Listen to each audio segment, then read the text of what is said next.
অবস্থায় থাকি না কেন, জেলে থাকি, রিমান্ডে থাকি, হামলায় থাকি, মামলায় থাকি, বিপদে থাকি, মুসিবতে থাকি, রোগে থাকি, শোকে থাকি, হাসপাতালে থাকি, যে অবস্থায় থাকি সে অবস্থা থেকে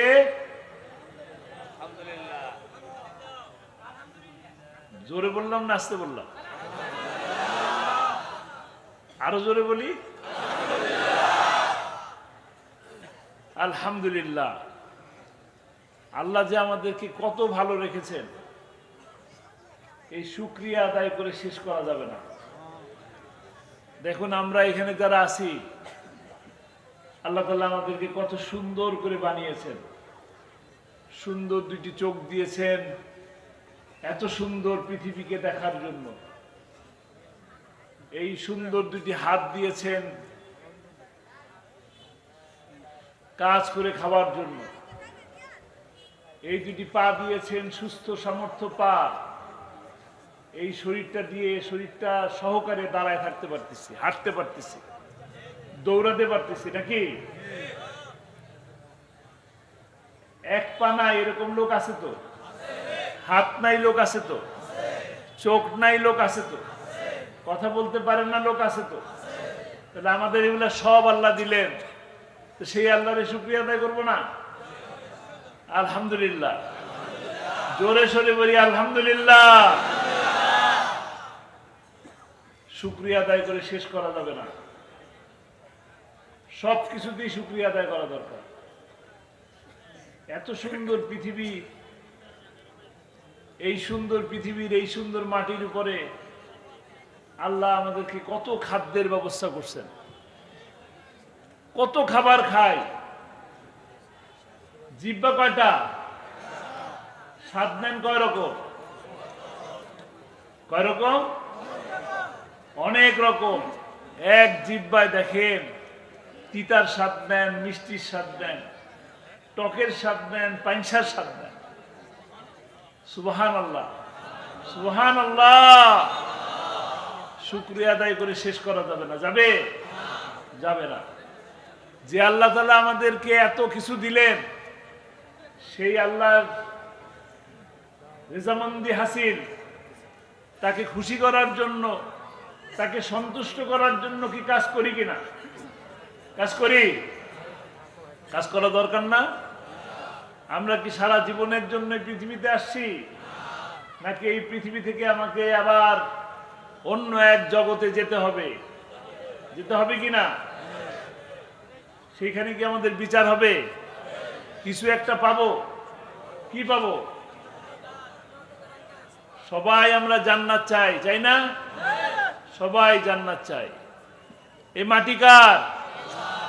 এই জমিন কার? এই আসমান কার? এই বৃষ্টি কার? এই নদী কার? এই সমুদ্র কার? আইন চলবে কার? এদিকে আসতে হলো। আইন চলবে কার? সৃষ্টি যার, আইন চলবে তার। এই যে একটা প্রত্যেকটা মানুষের হাতে এখন কি আছে? মোবাইল। এই মোবাইল কি আমরা চালাতে পারতাম? মোবাইলের সাথে একটা কি দিছে?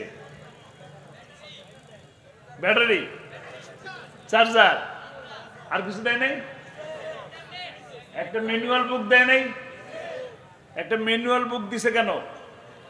কিভাবে মোবাইলটা চালাবো সেইটা শেখানোর জন্য। কিভাবে মোবাইলটাকে আমি চালাবো। আল্লাহ তাআলা এত দয়া করে মায়া করে আমাদেরকে যে সৃষ্টি করলেন, আমাদের জন্য কি কিছু দিছে? ম্যানুয়াল বুক দিছে? কি? কই? কোরআন দিছে? আমরা পড়ি? পড়ি না? কোরআন দিছেন, এবং কোরআনের প্রথম যে আয়াত আমরা একটু আগে বললাম, আলহামদুলিল্লাহ, আলহামদুলিল্লাহ রাব্বিল আলামিন। আল্লাহ শুকরিয়া আদায় করতে বলতেছে। সেই সাথে আবার কি? কোরআন নিজেই বলতেছেন, জালিকাল কিতাবুলা কি নির্ভুল কিতাব, কাদের জন্য? মুত্তাকিদের জন্য। তা আমরা যদি মুত্তাকি হতে চাই তাহলে এই নির্ভুল কিতাবকে আমাদের স্মরণ করে চলতে হবে। রাস্তা কোনটা? সিরাতুল মুস্তাকিমের পথ। সিরাতুল মুস্তাকিমের পথ কে দেখিয়েছেন? আল্লাহ দেখিয়েছেন। গাইড ছিল একজন, কে? মুহাম্মদুর রাসূলুল্লাহ সাল্লাল্লাহু আলাইহি সাল্লাম। তিনি আমাদেরকে গাইড দিছেন, এইভাবে পথ চললে, কোরআনের এই পথ ধরে হাঁটলে আমরা জান্নাতে যেতে পারবো। কথা ঠিক আছে? সহজ কিনা? একদম সহজ, ক্লিয়ার কাট কথা। যদি আমরা কোরআনকে বুঝতে পারি, কোরআনকে মানতে পারি, কোরআন দিয়ে যদি জীবন গঠন করতে পারি, কোরআন দিয়ে যদি সমাজ গঠন করতে পারি, তবেই আমরা জীবনে সফল হব। আর যদি আমরা এটা করতে না পারি, তবে জীবনের এই জীবিত দশায় আমরা সফল হতে পারলাম না, ব্যর্থ হলাম। আবার একইভাবে আখিরাতের দিন, বিচারের সময়, সেদিনও ব্যর্থ হব। ব্যর্থ হয়ে যাব কোথায়? কেউ যেতে চায়? কেউ যেতে চাই না। এই কোরআনের দাওয়াত যারা দেয় তাদের প্রত্যেকের উপরেই মোটামুটি কি আসে? বিপদ আসে কিনা? কোরআন বলে, ওয়ালা নাবলু আন্নাকুম, কি বলে? ওয়ালা নাবলু আন্নাকুম বিশাইয়্যিম মিনাল খাউফি ওয়াল জু'ই, কি? দারিদ্রতা দিয়ে, ক্ষুধা দিয়ে, বিপদ আপদ দিয়ে তোমাদের উপরে কি করবে? পরীক্ষা করবে। এই পরীক্ষা আমরা দিছি কিনা? গত 17টা বছর ধরে কি আমরা এই পরীক্ষা দিচ্ছি? এখানে যদি আমি হাত তুলতে বলি তাহলে তো দেখা যাবে অসংখ্য মানুষের শুধু হাত উঠছে, যে যারা জেলেই গেছে। এমন লোক তো পাওয়া যাবে না যে লোকের নামে মামলা নাই। পাওয়া যাবে? পাওয়া যাবে না। মামলা প্রত্যেকের নামেই হয়েছে। এমনকি আপনাদের প্রিয় কোরআনের পাখি কে? কোরআনের পাখি আল্লামা সাঈদী, তার নামে তো মামলা হয়েছে। কি মামলা হয়েছে? কি মামলা? সত্য নাকি মিথ্যা? জোরে বলেন, সত্য না মিথ্যা? পৃথিবীর নিকৃষ্টতম মিথ্যা মামলা দেওয়া হয়েছে। আমাদের 71 সালের যে যুদ্ধ, সেই যুদ্ধ আমরা কি মনে করি? আমরা মনে করি এটা বীরত্ব গাথা, আমাদের জন্য একটা ইতিহাস, এটা আমাদের গর্ব। বাংলাদেশের স্বাধীনতা আমাদের কি অহংকার। সেই অহংকার, সেই গর্বকে তারা মিথ্যা কথা বলে বিকৃত করেছে। ঠিক কিনা? জালিমেরা তাদের ক্ষমতায় থাকার জন্য কোরআনের কথা যারা বলে, কোরআনের পথ যারা দেখায়, কোরআনের দাওয়াত যারা দেয়, তাদেরকে এই মিথ্যা কথা বলে জেলের মধ্যে রেখে মনে করেছিল কোরআনের আওয়াজ আর উঠবে না। সত্য হয়েছে? আপনাদের কোরআনের পাখি কি বলেছিলেন? কোরআনের পাখি বলেছিলেন, আমাদেরকে বলো মৌলবাদী, আমরা হলাম মূলবাদী। তোমরা কি? আগাবাদী। 12 কোটি মুসলমান মৌলবাদী। যদি এক ঝাক্কা দেয় তবে কোথায় যায় পড়বা? কোথায়? আমাদেরকে বলো রাজাকার। আমাদেরকে তোমরা যারা ভারতের রাজাকার, তারা ভারতেই যায় পালাইছে। ঠিক কিনা? ঠিক আছে। আবার কি বলে? কাছেই আছি, চট করে ঢুকে গেলে কি করবেন? কট করে ধরে ফেলবেন। যে ট্রাইব্যুনালের মধ্যে আপনাদের কোরআনের পাখিকে দিনের পর দিন এই রোদের মধ্যে, বৃষ্টির মধ্যে, শীতের মধ্যে প্রিজন ভ্যানে করে নিয়ে আসা হয়েছে, সেই ট্রাইব্যুনালে সত্য মামলার মাধ্যমে, সত্য সাক্ষীর মাধ্যমে, তাদের রেকর্ডের কথার মাধ্যমে ওই ট্রাইব্যুনালেই বিচার করে প্রকাশ্যে ফাঁসির ব্যবস্থা করা হবে।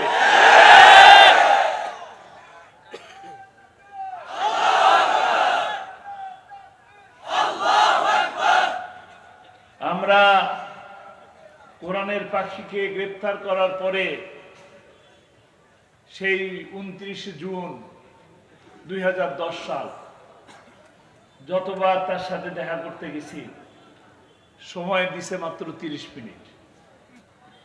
আমরা এখান থেকে ঢাকা থেকে 7:30টার দিকে গাড়ি নিয়ে রওনা হতাম কাশিমপুর। যেতে যেতে সময় লাগতো 2 ঘন্টা 2.5 ঘন্টা। 10টা নাগাদ 10:30টা নাগাদ পৌঁছানোর পরে একটা আবেদন দিতাম, দেখা করতে আসছি। প্রতিবারেই একটা করে ছবি, আবার আইডি কার্ডের ফটোকপি। এত ফটোকপি আর এত ছবি দিয়ে কি করছে আল্লাহ ভালো জানে। আর প্রতিবার একই রকম আবেদন। একই আবেদন করার পরেও আমাদেরকে 2 ঘন্টা 2.5 ঘন্টা এই রোদের মধ্যে, বৃষ্টির মধ্যে, শীতের মধ্যে দাঁড় করিয়ে রেখেছে। আমরা তো ভালো সুস্থ মানুষ। আমার বৃদ্ধ মা, তিনিও প্রতিবার এইভাবে দাঁড়িয়ে থাকতেন। কোনো ক্ষমা নাই, না ঈদের দিন না বৃষ্টির দিন। দেখা করতে ঢুকলাম, কেমন আছি, ভালো আছি, কথা বলতে বলতে 30 মিনিট শেষ। প্রতিবারই মনে করতাম যে 30 মিনিট কি আসলেই দিল, বুঝতে পারতাম না। প্রতিবারই দেখা করার শেষে মনে করতাম যে আগামীবার যখন যাব তখন ঘড়ি দেখে ঢুকবো, 30 মিনিট হলো কি হলো না এটা দেখব। কিন্তু যখনই যেতাম তার চেহারার দিকে তাকানোর মতো ঘড়ি দেখার আর ইচ্ছা জাগতো না। এইভাবে 13টি বছর বন্দী করে রাখা হয়েছে শুধুমাত্র কোরআনের কথা বলার কারণে, কোরআনের দাওয়াত দেওয়ার কারণে 13টি বছর তাকে এই অন্ধকার কারাগারের মধ্যে বন্দী করে রাখা হয়েছে।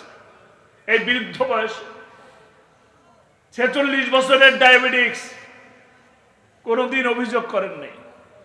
যতবারই গেছি প্রতিবারই বলছেন। জিজ্ঞেস করছি আব্বা কেমন আছেন, প্রতিবারই বলছেন আলহামদুলিল্লাহ, আল্লাহ অনেক ভালো লেগেছে, আলহামদুলিল্লাহ।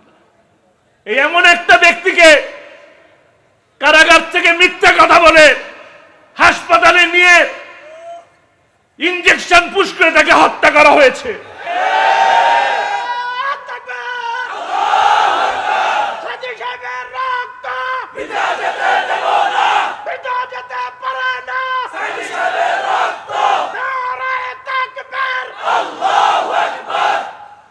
অপরাধ অপরাধ শুধু কোরআনের দাওয়াত দেওয়া, আর কোন অপরাধ ছিল?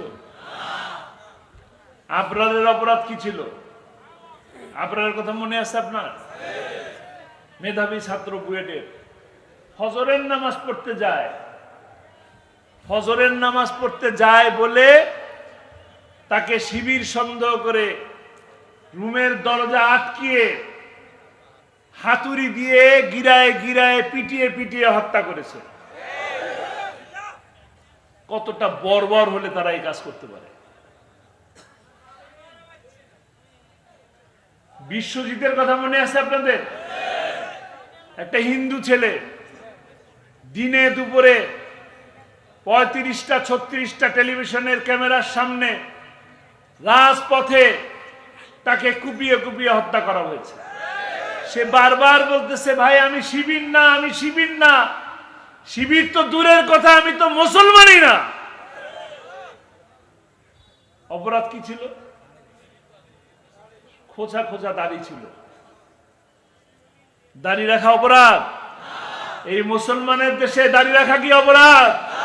এই মুসলমানের দেশে নামাজ পড়া কি অপরাধ? ওই নাস্তিকদের বিচার এই দেশে হবে, হতেই হবে। তারা মনে করে কি নাস্তিকদের দেশ? এটা শাহজালালের দেশ, এটা শাহপরানের দেশ, এটা শাহ মখদুমের দেশ, এটা আলেম ওলামাদের দেশ। নাস্তিকদের স্থান হবে না। আল্লামা সাইদি বলছিলেন না, এমন সময় আসবে ইন্দুরের গর্ত খুঁজে পাবা না। সত্যি হয়েছে কিনা? একদম প্রতিটা অক্ষরে অক্ষরে সত্যি হয়েছে। এখন তো খুঁজেই পাওয়া যায় না। কে জানি বলেছিল খেলা হবে, খেলা তো শুরুই হয় নাই। খেলা শুরুর হওয়ার আগেই মাঠ ছেড়ে পালাই গেছে। মুশরিকদের মনের মধ্যে ভয় থাকে। আমরা যখন 5 জন 7 জন মিলে ঘরের মধ্যে মিটিং করলাম, কোরআনের আলোচনা করলাম, 2টা বই নিয়ে বলল কি জিহাদির বই, জঙ্গি। আমরা কি দৌড় দিছি? আমরা কেউ দৌড় দিলাম? কিন্তু তারা গাড়ির থেকে নেমে দৌড় দিয়ে প্লেনে উঠে গেছে। যেখানে আছেন কি সেখানেই থাকেন। মামা বাড়িতে মজা বেশি, মামা বাড়িতে থাকেন। আমরাও ভালো আছি, খামোখা অশান্তি সৃষ্টি করেন না। যেখানে আছেন ভালো থাকেন, আমাদেরকেও শান্তিতে থাকতে দেন। অনেক লুটপাট করছেন, হাজার হাজার হাজার হাজার কোটি টাকা, অনেক লুটপাট। নির্বাচনের আগে কি বলে? বাংলাদেশে মালয়েশিয়া বানাবে, সিঙ্গাপুর বানাবে। আমাদেরকে স্বপ্ন দেখায়, আর নিজেরা কি করে? বেগমপাড়া বানায়। বেগমপাড়া যারা বানায় তাদের পক্ষে থাকবেন? যারা শেয়ার বাজার লুট করে তাদের পক্ষে থাকবেন? যারা ব্যাংক ডাকাতি করে তাদের পক্ষে থাকবেন? যারা লগি বৈঠা দিয়ে হত্যা করে তাদের পক্ষে থাকবেন? কাদের পক্ষে থাকবেন? কোরআনের পক্ষে থাকবেন ইনশাআল্লাহ। আল্লামা সাঈদীকে ভালোবাসেন? কয়জন ভালোবাসেন? আলহামদুলিল্লাহ।